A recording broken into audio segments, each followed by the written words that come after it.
يا صباح الفل والورد والياسمين وكل حاجة حلوة، عاملين ايه؟ يا رب تكونوا بخير. وحشتوني جدا جدا جدا. النهاردة انا صاحية مبسوطة قوي قوي قوي، من اكتر الايام اللي صاحية مبسوطة فيها. ليه بقى؟ ليه؟ عشان حماتي هتجيلي كمان شوية، وكمان ماما وبابا وعمر اخويا برضو جايين في الطريق.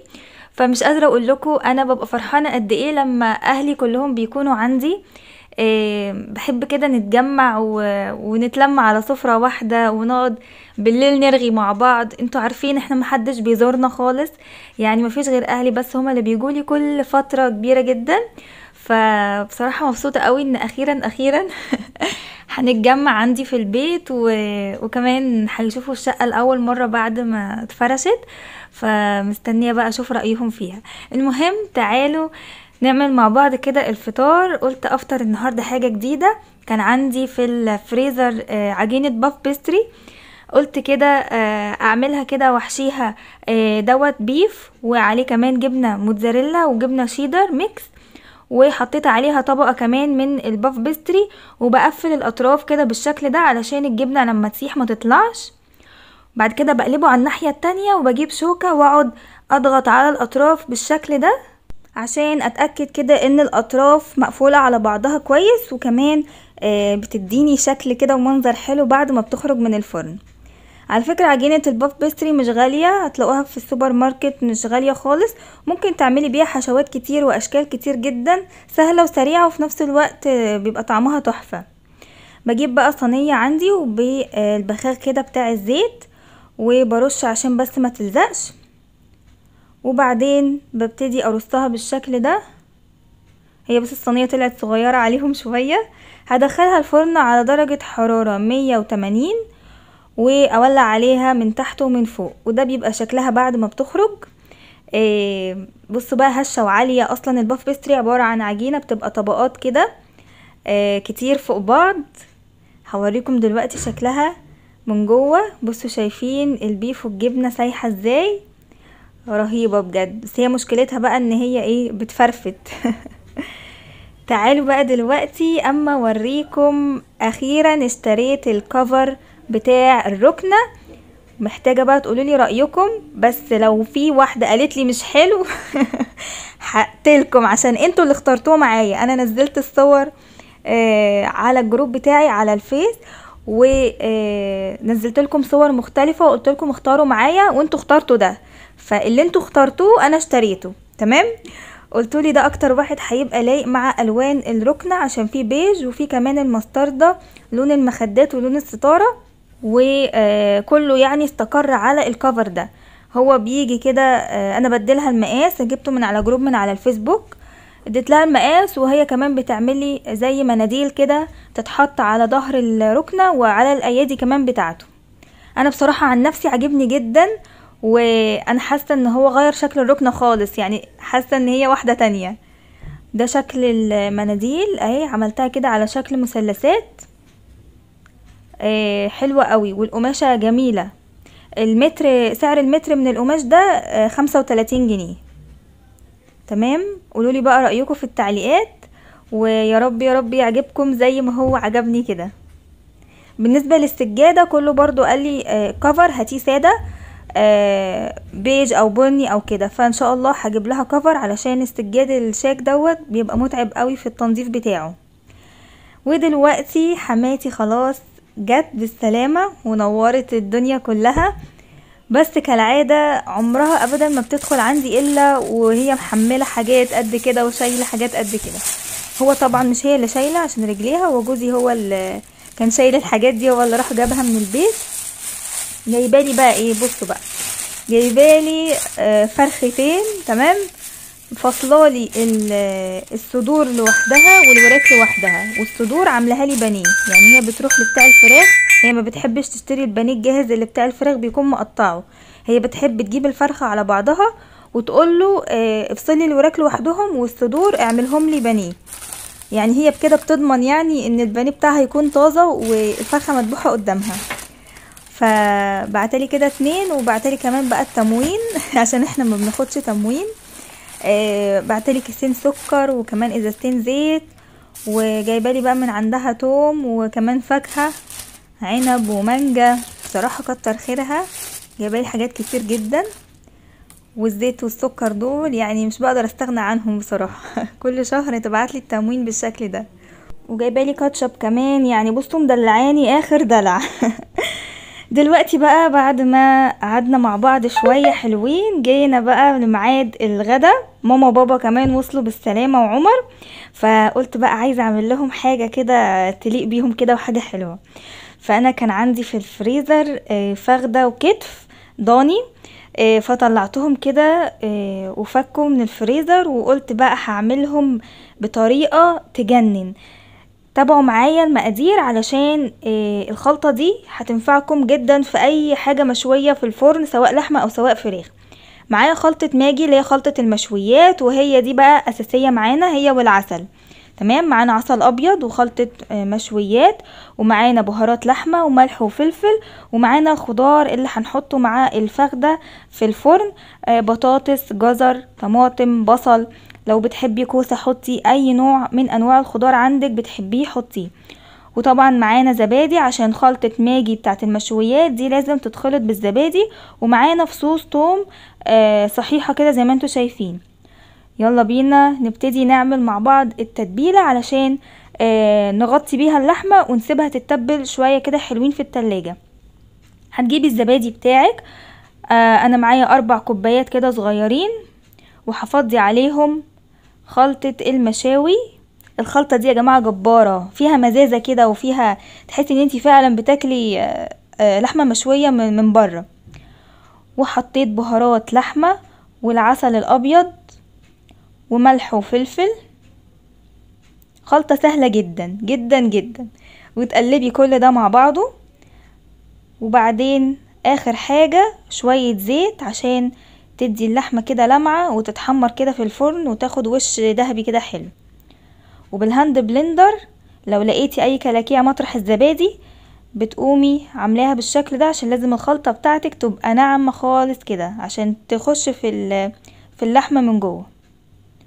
تعالوا بقى نجرب قشرة التوم. يعني انا الكبة دي فاكرين لما كان مكتوب عليها من بره ان هي قشرة توم، فحطيت السلاح المفروض اللي هو يعني بقشر التوم، وحطيت التوم بقشره زي ما انتوا شايفين كده، وقلت اجرب اشوف هتقشر التوم ولا لا. وضربتها كده ضربتين وببص لقيتها ايه، قشرت التوم فعلا. انا بصراحة كنت منبهرة يعني. ياما هنشوف، يعني الواحد طول ما هو عايش هيلاقي اختراعات كده. انا معرفش هي دي قديمة ولا جديدة الاختراع ده بصراحة، بس انا اول مرة يعني اشوفه. بحطه بقى في طبق وبفصل القشر عن التوم. بتبقى سهلة جدا بصراحة، وفرت لي وقت كبير. تقشير التوم ده انتوا عارفين انه بياخد وقت، خصوصا لو كمية كبيرة.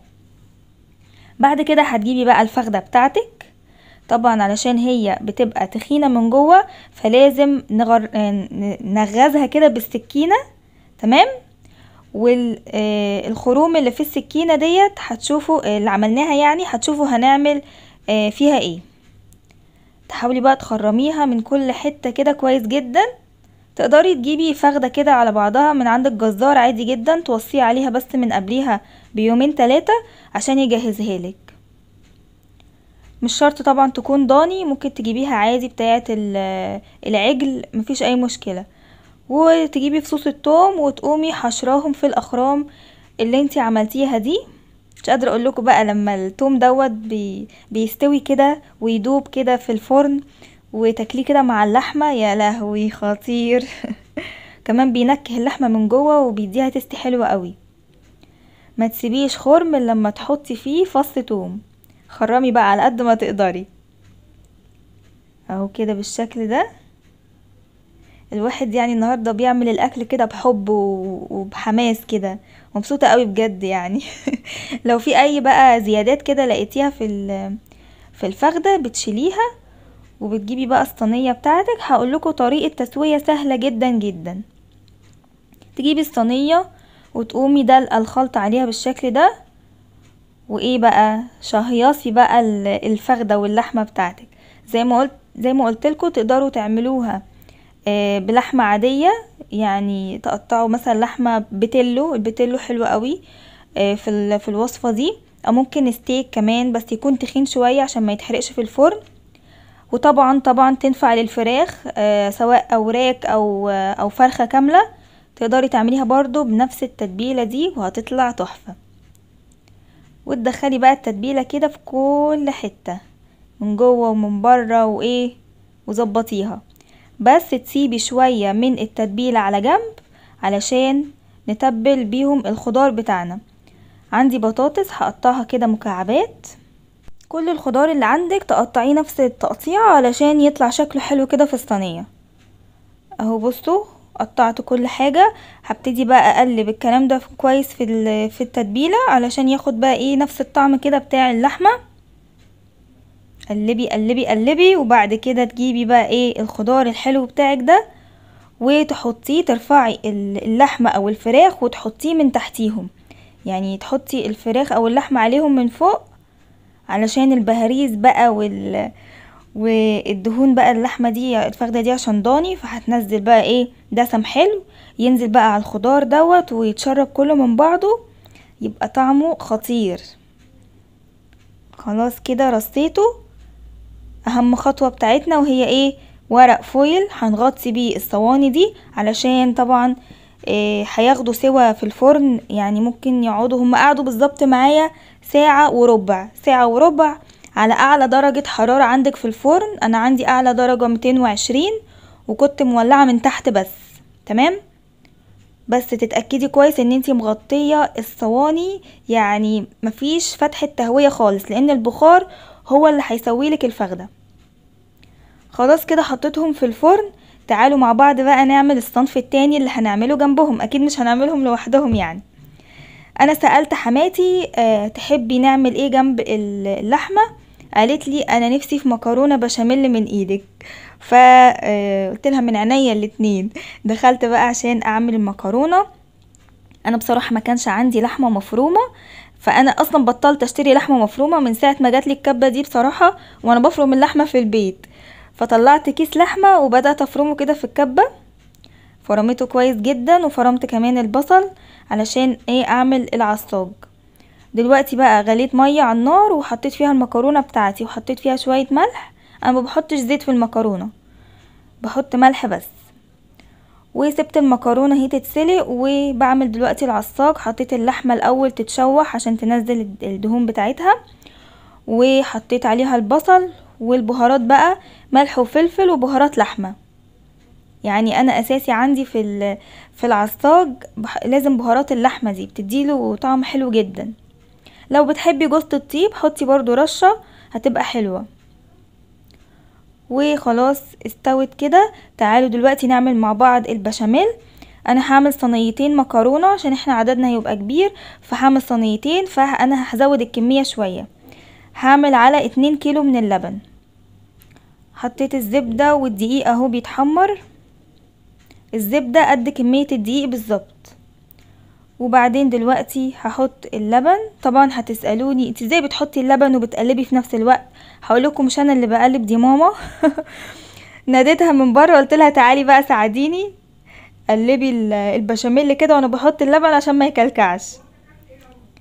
خلاص كده وحطيت ملح وفلفل، وهسيبها بقى كده على نار متوسطة لحد ما تتقل. وفي المرحلة دي بحب قوي احط جبنة موتزاريلا وجبنة شيدر مبشورين في البشاميل، بيغيروا طعمها خالص وبيخلوها تحفة.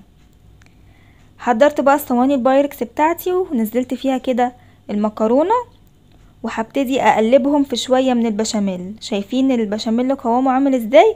ولا تقيل قوي اللي هو ماسك قوي، ولا اللي هو صايص كده. الخطوة دي مهمة جدا، بتخلي المكرونة تمسك في بعضها، وكمان بتخلي المكرونة طعمها حلو قوي، يعني متحسيش ان انتي بتاكلي مكرونة مسلوقة كده. بعدين احط اللحمة المفرومة بتاعتي. شايفين الكبة بسم الله ما شاء الله فرمالي اللحمة يعني زي الجزار بالظبط. عشان في ناس في التعليقات قالت لي قوليلنا تجربتك مع الكبة بعد ما استخدمتيها تاني، فانا هعمل بيها على طول ان شاء الله يعني. وبعدين بصوا بقى على العصاج بعمل ايه، برش برضو شوية بشاميل، بيمسك برضو اللحمة في بعضها وبيديها طعم حلو قوي. واخر طبقة من المكرونة بحاول بقى اخر طبقة دي ما بكترهاش قوي، يعني بحط طبقة بس كده تغطي اللحمة، وبعد كده بقى ايه بكتر بقى من البشاميل من فوق. انا بحبه كتير، وبحبه يبقى كده سايح، ما تبقاش القطعة يعني ماسكة بعضها. في ناس بتحب البشاميل خرطة بخرطتها كده وتبقى ماسكة كده في بعضها، لا انا بحبها سايحة كده وفي بعضها وبتبظ كده بشاميل من كل حتة. بصوا انا جوعت تاني والله. مع اننا لسه متغديين، بس ايه المنظر مكرونه بشاميل يا جماعه دي عشق عشق يعني. بتساوي بقى كده الاطراف بالمعلقه، وطبعا ما تنسيش تجيبي مناديل وتمسحي الحروف كده بتاعه الصينيه عشان ما تتحرقش. وطبعا في الاخر برش شويه جبنه موتزاريلا من على الوش، تسيح بقى وتحمر وتديها لون حلو قوي. طبعا مش هحط المكرونه دلوقتي الا وقت الغدا، قبليها مثلا بنص ساعه عشان تطلع سخنه، احنا بنحب ناكلها وهي سخنه. انا دلوقتي سبت اهو، شايفين الصواني بتاعت اللحمه لسه في الفرن، وحطيت صواني المكرونه اهي على جنب، هسويها زي ما قلت لكم قبل الغدا بنص ساعه. وظبطت بقى المطبخ بتاعي ولمعت كده الرخامات، بس عندي بقى الحوض مليان مواعين، في حاجات هتتغسل في غسالة الاطباق، وبعد كده هحط دول لان هيتغسلوا على مرتين، لان بصوا كمية كبيرة جدا. عندي هنا حاجة السلطة هعملها دلوقتي، وبوريكم اهو كنست الارض كمان ومسحتها خلاص كده. تعالوا بقى دلوقتي نعمل مع بعض السلطة. لما بيبقى عندي كمية كبيرة كده بحب اعملها في النايس دايسر دي، ناس كتير سألتني عليها بتتباع فين. بصوا هتلاقوها في اي محل ادوات منزلية، ومنتشرة جدا جدا في العتبة وفي حمام التلات. يعني انا كنت جايباها من جوازي تقريبا من 5 سنين، كانت ب50 جنيه، معرفش دلوقتي وصلت لكام بصراحة، بس هتلاقوها برضو في الحدود دي. قطعتها في ثواني، يعني ما شاء الله رهيبة بتنجزني. وعندي الخضرة بقطعها برضو بالمقص، بيساعدني ان هو ايه ان هي تبقى حتت كده صغيرة ما تبقاش تخينة. بس عايزه اقول لكم ان السلطه بتاعتي النهارده مش هتبقى سلطه تقليديه، عايزاكم بقى تركزوا معايا عشان في حاجتين هنضيفهم على السلطه هيخلوها سلطه تانية خالص، هيغيروا طعمها وهيخلوها تحفه. بشرت اهو الجزر، واحط بقى ايه كله كده على بعضه. بصوا بقى، اول حاجه هنحط ايه، هنحط الملح، ما تكتروش بس عشان ايه الملح بيخلي السلطه تنزل ميه كتير. ومعايا كمون، ومعايا خل. وايه بقى الحاجتين الجداد اللي هنضيفهم، معايا دبس رمان.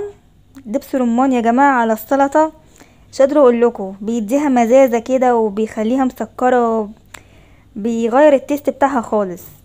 شويه كده من دبس الرمان. ومعايا ذره صفرة، الذره اللي هي الحلوه دي بجيبها من السوبر ماركت، بس طبعا بغسلها كويس جدا وبصفيها من الميه بتاعتها عشان بتبقى فيها مواد حافظه، وبشطفها وبعدين ايه بصفيها واحطها على السلطة. ودوقي بقى دوقي بقى وقوليلي بقى رأيك. بس هسيبها بقى على جنب، ووقت الغدا برضو ايه هغرفها في الاطباق. ودي كده شكل السفرة بتاعتنا، يعني مش قادرة اقول لكم بقى انا ايه مبسوطة قد ايه بالانجاز اللي انا عملته. انا مش اصناف كتير، هما صنفين بس على قدنا يعني.